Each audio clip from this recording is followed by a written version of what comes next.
Welcome for our guests, and I want to give the floor to Mr. Joël Voordewind. He will speak also on behalf of Mr. Kees van der Staaij. Please, you have the floor.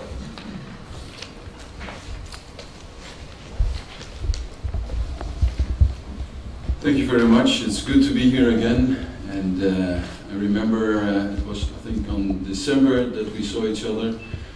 It was a rainy day, and it was symbolized by the pain and the suffering you already have to endure 51 years. Dear friend, thank you for the opportunity to speak at your conference again, which is held to commemorate that it's 50 years ago that new Guinea Council was installed.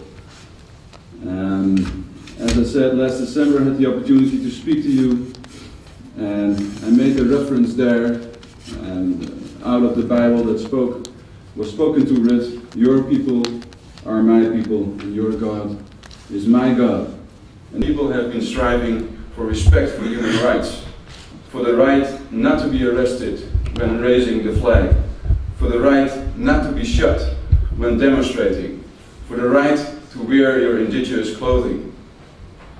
There's a good reason that we, as members of the Dutch Parliament, are being called upon to take a stand on what is happening at the other side of the world.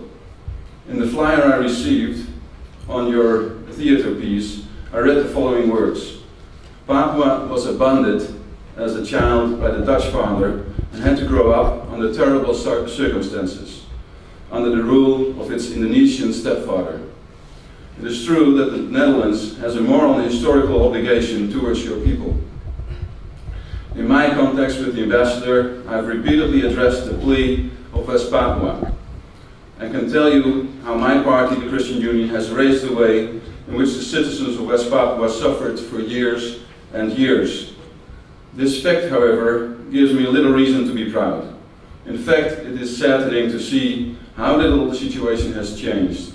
When I read back the answers given to the parliamentary questions some 10 years ago, they're almost exactly the same as those given by our current Minister of Foreign Affairs, Mr. Rosenthal, which my colleagues and I have pled both with our Ministry of Foreign Affairs as well as with the Indonesian ambassador to respect the rights and freedoms of the Papuans, as well as to be effective within the implementation of this law. The situation in West Papua has deteriorated in the recent periods. People have been killed, arrested, or otherwise violated in their human rights. It is for that reason that also the Dutch Parliament has taken a stand by adopting a motion not to sell Dutch tanks to Indonesia. Irrespective of the question whether or not Indonesia will actually use those tanks as an instrument to their own citizens, I would like to think that they don't.